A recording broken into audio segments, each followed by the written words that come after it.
Welcome everyone, this is your host Abraham L. You are a professional game master. First of all, this channel is proudly sponsored by the Crueltide Pocket Rulebook Kickstarter. This is a tabletop role-playing game where Santa Claus has been captured, and you need to rescue him by role-playing as any sort of fantasy creature imaginable. You could be a human with holiday powers, you could be one of Santa's helpers, an elf, perhaps a talking reindeer, or maybe a gingerbread cookie golem. It's up to you to restore the holiday cheer and check out those stretch goals. This channel is also proudly sponsored by Dead Tree Studios, the publishers and developers of Dames of Asstoria, a tabletop role-playing game where you play as monster girls experiencing high adventure in a world that doesn't fully accept them. They have also released the Daughters of Lamb, Pay What You Want tabletop RPG, where you get to play as cybernetic nuns with guns, looking for the missing pieces of their AI god. This channel is also proudly sponsored by the Red Room Publishing. Please check out their store for exclusive tabletop RPG products and check out their free tabletop role-playing game, the Red Roleplaying Game. This is a generic system able to handle any sort of theme, genre, flavor, setting that you can think of. All of the links to these amazing products will be in the description and in the pinned comment as well. Now, a moment please while I maximize myself. Alright, uh, today I am reacting to a video by a great channel, Millenia Thinker. He's, I guess you could say, he's a modern philosopher. He produces these funny videos, but at the same time mm, they really teach you about the current problems that the millennials, the Zoomers are going through. You can also see some things related to boomers, Generation X, and even Generation Alpha. But yeah, the cool thing about these videos is that they're very entertaining, but they also contain powerful lessons. Now, I'm going to put the link to the complete video in the description below, so you can watch it without me interrupting things. But here we go. Ivo, can you get this guy for me? I got you, homie. 1. So what does this mean? Critical miss. Oh, I'm sorry. Okay. In Dungeons and Dragons, in any tabletop RPG, there is a great distortion when it comes to how to actually play these games. I think it could be related to so many factors throughout the years, but perhaps the distortion was accentuated, boosted during the certain health crisis that occurred a few years back, when everybody should stay at home, or so they say that, but that's a can of worms that I don't want to talk about in this video. But yeah, a lot of people suddenly found themselves with a lot of free time in their houses, and they were looking for various hobbies, activities, and one of them was playing tabletop RPGs online. But a lot of people went into things they didn't know how to play, and they ended up playing with these usually neckbeards or soy boys. There is no other way to put it, that had no idea how to roleplay in tabletop role playing games. So the games were taught in the worst way possible, and these things happen. So here, Ivo is aiming at the enemy, shooting the arrow at the enemy. He rolled a 1, but he doesn't need to ask the game master, what does that mean? Or the dungeon master in Dungeons and Dragons. That ruins the immersion. You're supposed to be playing a role. The game masters and the players, they no longer exist. The dungeon master doesn't exist. The players do not exist. It's all about the characters. So you play these games by describing your actions and reactions within the game world. But you need to announce the results of the dice rolls, because otherwise, how would you resolve things using that randomness? Correct? There are even diceless systems where it's all based on the context. But when you use dice, cards, whatever, you announce the results and the game master describes what occurs because the game master, unlike the players, he is playing the role of the entire world. So from the very start, it should be made clear that you don't need to ask questions to the game master. Everything can be obtained through roleplay. And in this case, Ivo was playing his role in battle. He tried to shoot down the enemy that was running away. He rolled a 1. The moment you announce, I rolled a natural 1, the game master describes what occurs. Let's continue. Sorry. Change of plans. I am chasing him down. Also, unless his character's name is Ivo, he shouldn't be calling him Ivo. Let's say that his character's name is, he's an elf, right? So, Eldrani. Eldrani, right? So it's better to address the character as Eldrani, and you don't even need to do the voice acting. A lot of people confuse role playing in tabletop RPGs as if it's acting or voice acting, but no, that's just if you're having fun and you're not acting. It's very different from a movie or a theatrical play. In movies, you're not going to see the actors describing their actions. I pull out my gun and aim at the enemy in front of me, and I shoot 3 bullets into his chest. No, the actors in movies just take action. They act. They perform, you know? But in tabletop RPGs, you are describing your actions and reactions because you are sitting at a table, usually, or whatever else, right? Maybe there are some people that play tabletop RPGs when during a drive, when they are perhaps taking a little trip, a road trip, and they could role play in the in the car. But because you are sitting, you're not taking advantage of the scenery, the special effects. You're not a professional actor. You're just describing your actions and reactions within the game world. This is the original roleplay concept or idea from Dave Arneson. A lot of people also got into this wrong idea. Gary Gygax had no clue whatsoever, no clue on how to roleplay. He was a businessman and a rules organizer and writer, but when it comes to roleplay, nothing, nada, zero. So, okay, here we go. You're not getting away. You must roll at least 10 to do that. 7. So what now? You trip. Again, what now? What is it? What am I doing? What is going to happen? That is ridiculous, unnecessary, and these are the things that get people out of tabletop RPGs, or they say, oh, I experienced dungeon master burnout or player burnout or whatever. But that's because you're not enjoying the game. You're not playing the role. You're not playing the game. You're having a conversation about the game instead of playing. So you describe your actions. The game master calls for a roll. Perhaps it's an automatic success. Maybe it's an automatic failure. But if needed, if necessary, you call for a roll as a dungeon master or game master. The player makes the roll, announces the result, and the game master describes the outcome. Because as a player, you are not in control of the world. You can try to affect the world through your actions, but the game master is playing the role of the entire world, and you are playing the role of your player character. Let's go. Don't worry, I will revive you. Don't res me. Just catch him. Throw some lasso or something. Can I pull him to me? Are you asked? No need to ask questions. Let's say that this girl, this is the first time she has played Dungeons and Dragons. Never before has she played Dungeons and Dragons. And she perhaps forgot about reading her spells or is not aware of her spells. Instead of, and I pull the enemy towards me, though. I point my staff at the enemy and try to pull him towards me. Like I said, maybe she doesn't have the telekinesis spell or whatever. The game master, depending on the variations, the systems, there are so many retro clones, pseudo clones, and not even counting the additions, the many additions of Dungeons and Dragons. There are some nuances, right? But even if she didn't know any of that, she just needs to describe the action.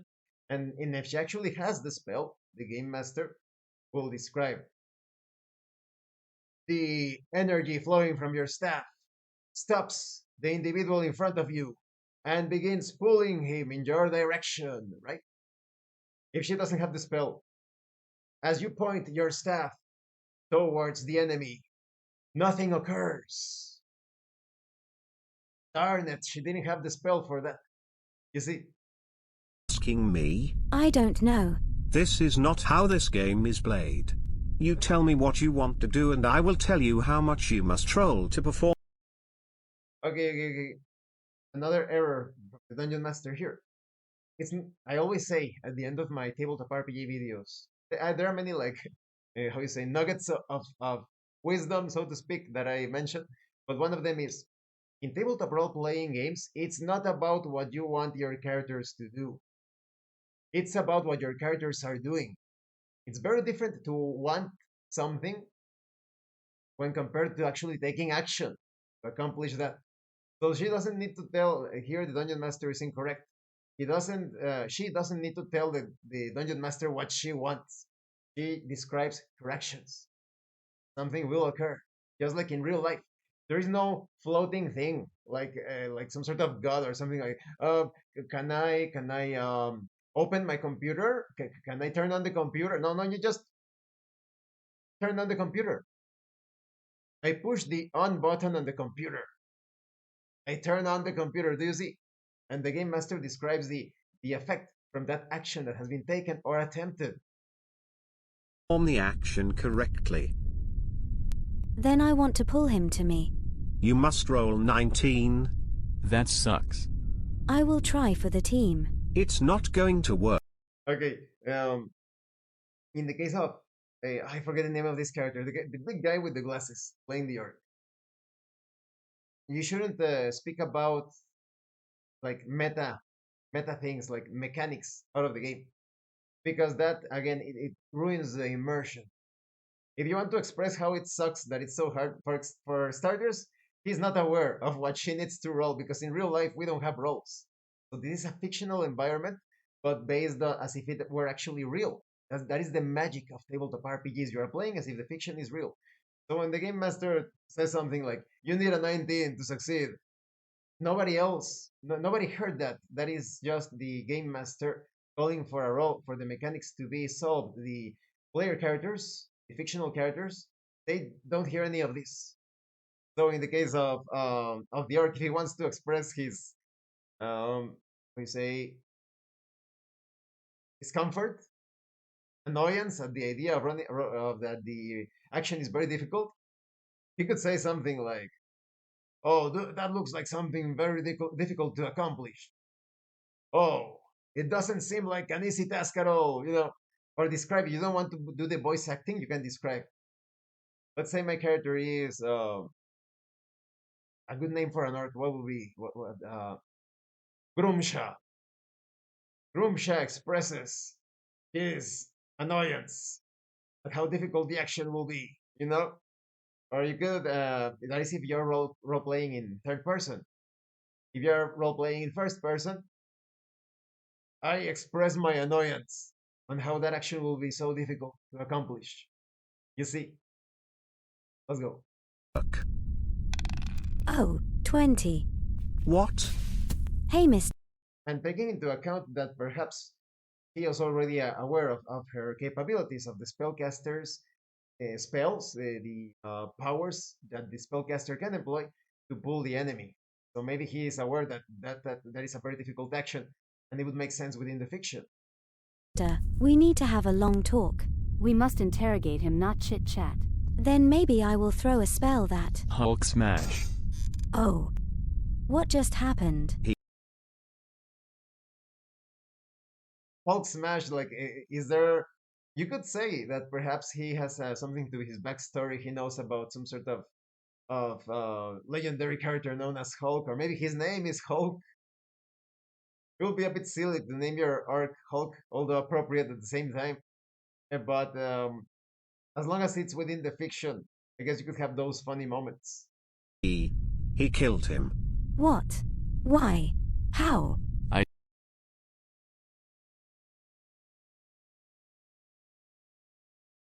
Her asking those questions I think it could make a bit of no.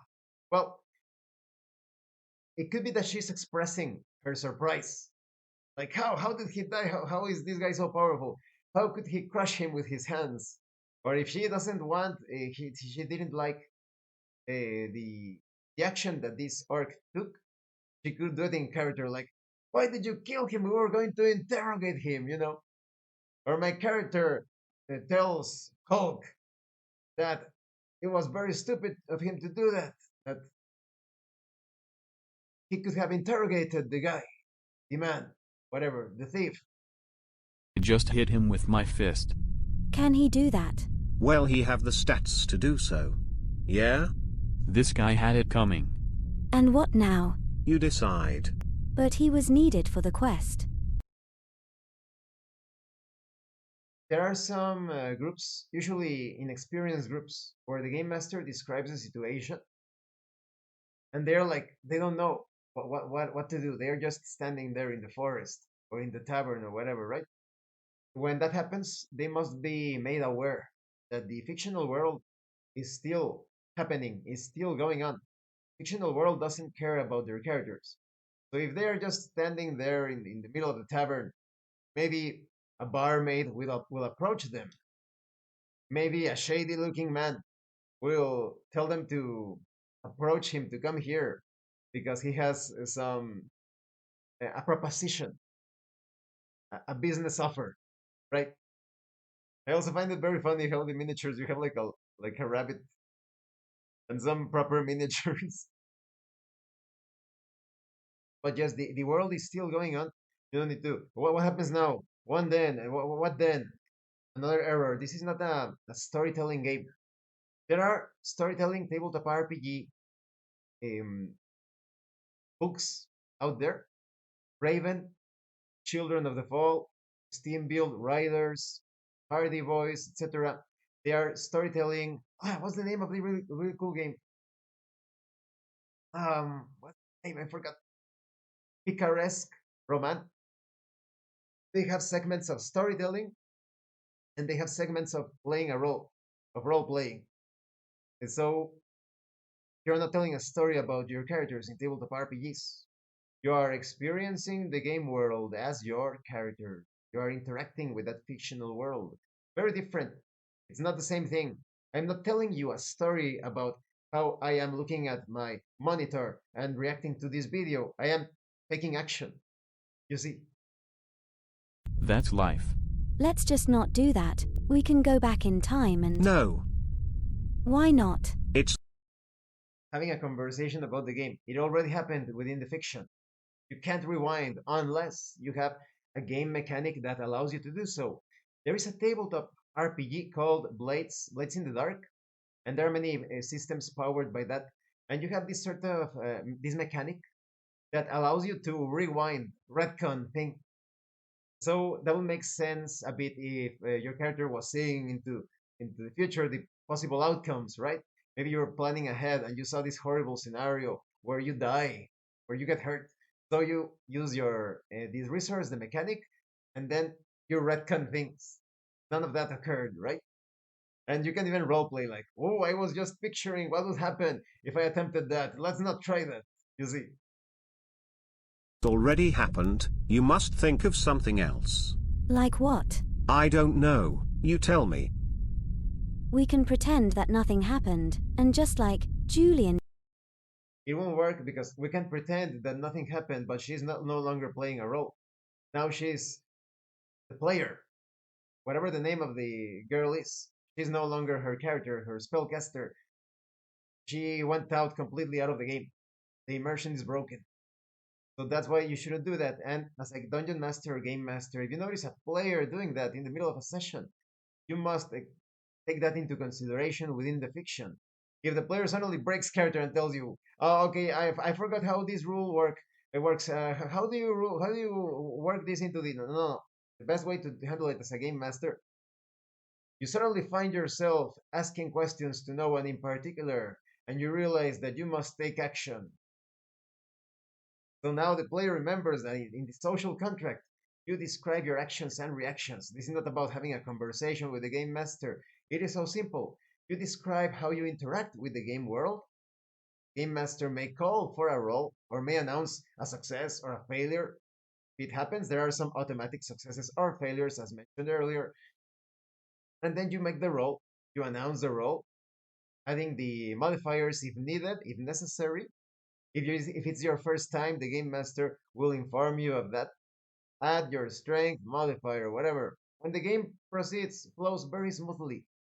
So that's why I wanted to react to this video, because it points out just a few of the many, many, many wrong things that happens in your average tabletop RPG session, because they are not playing tabletop RPGs as they were intended from the very start.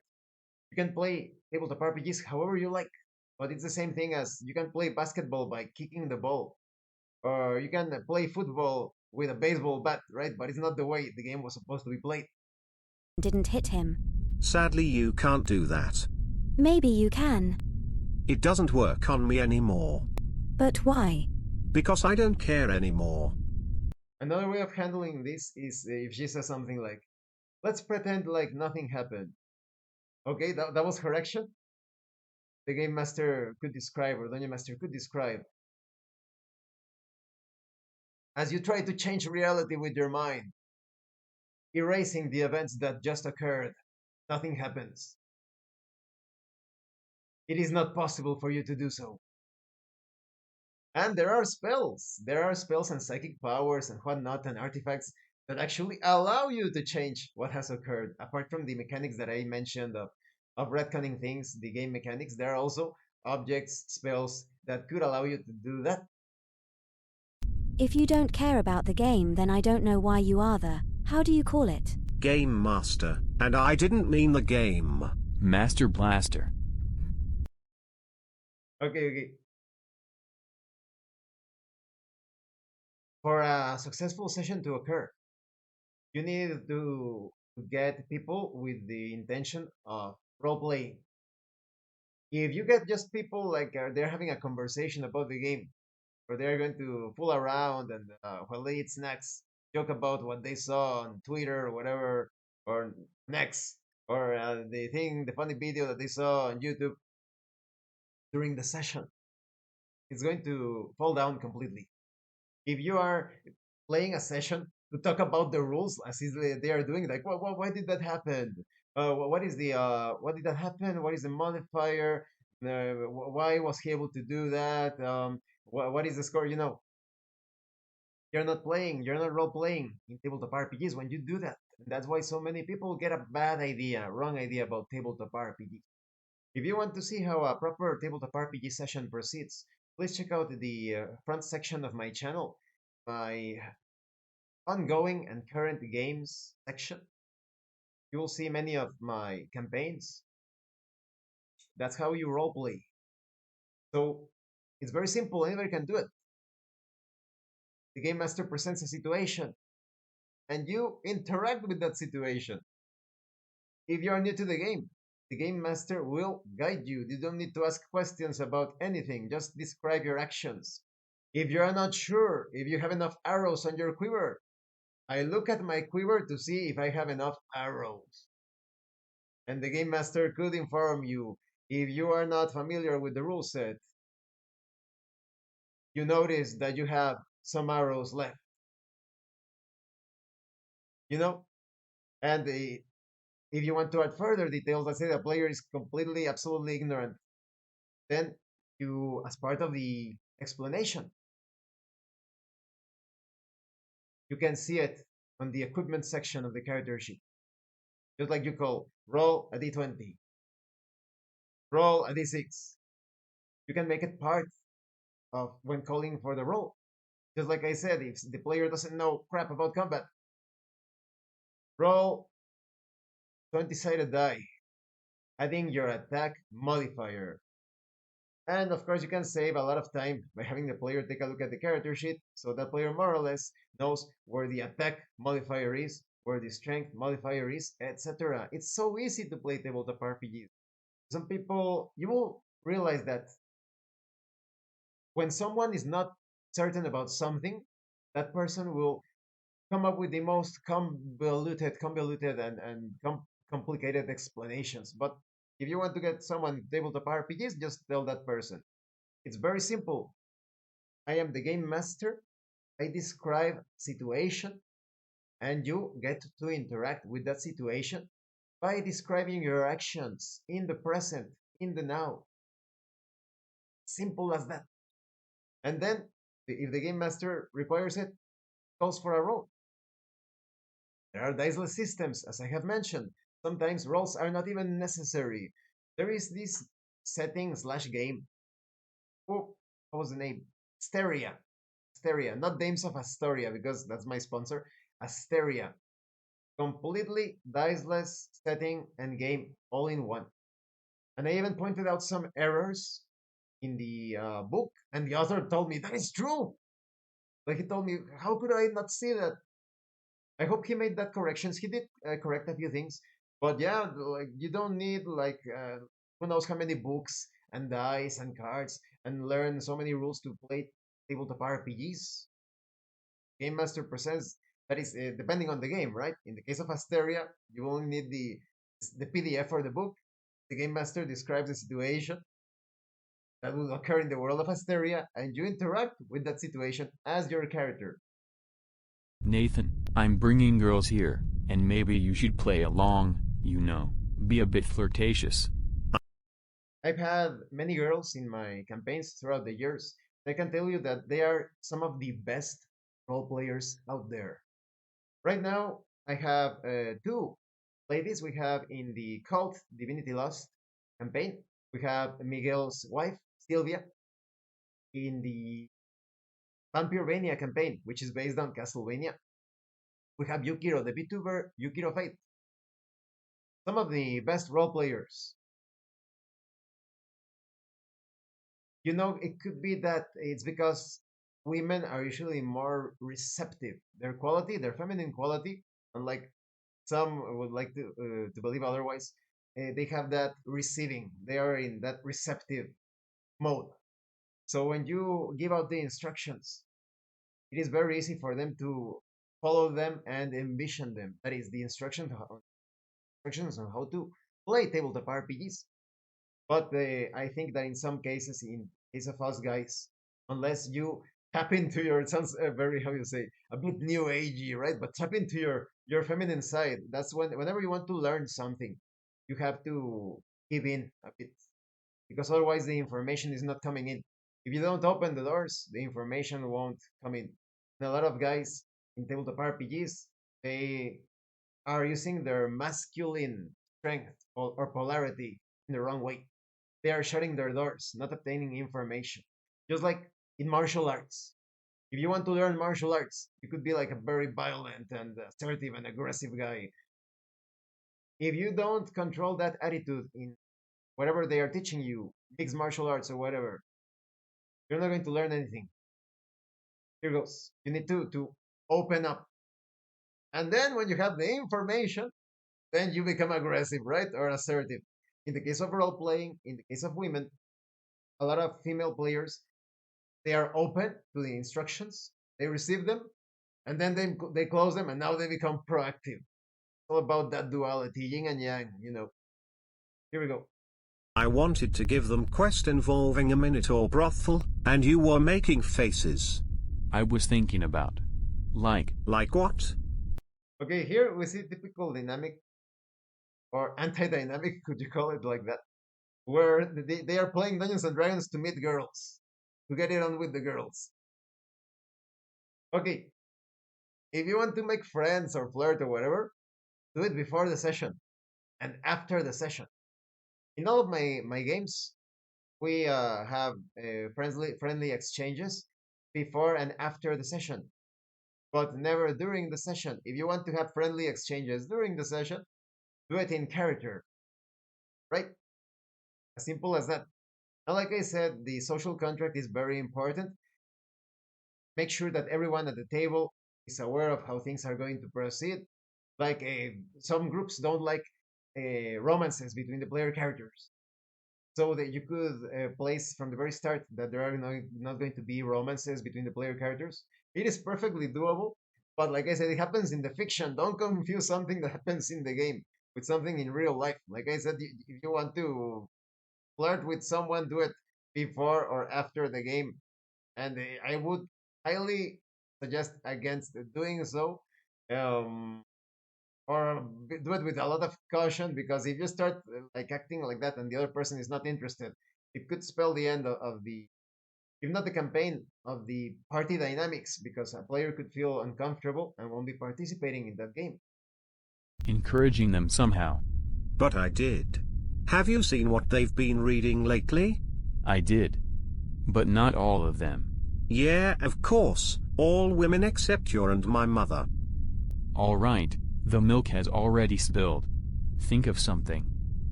Okay, I think yeah. Now they're going to go more into like the philosophical aspect of Millenia Thinker's channel. So I'm going to stop the react here, because this is about the tabletop RPG dynamics and mechanics that were being applied, and the roleplay or lack thereof, lack of roleplay in this session. When you play tabletop RPGs, you're playing a game, you're playing a role. That is about it. If you can't, if you're not willing to play a role and you're not willing to play a game, you're actually with people that want to do that, you don't belong in that group. Find a group where it's all beer and pretzels and you can talk about the characters and discuss the mechanics during the session, and there is no immersion whatsoever. There are groups, there are plenty. I would say most of the groups play it like that.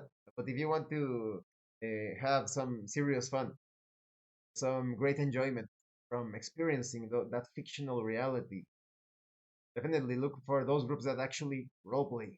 They are difficult to find. It is possible. Just using me as an example, I've been playing with so many groups throughout the years, and there's always roleplay.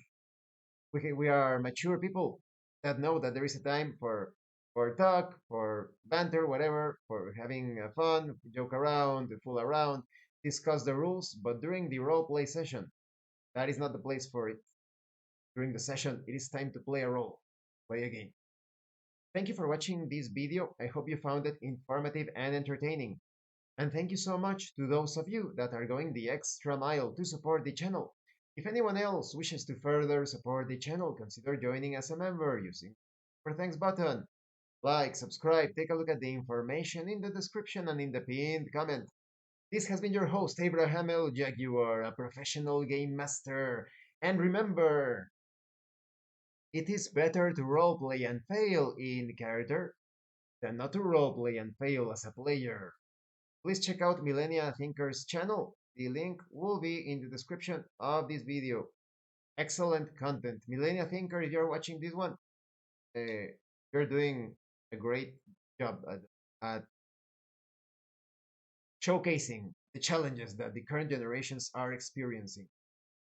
So once again, thank you all, and see you later.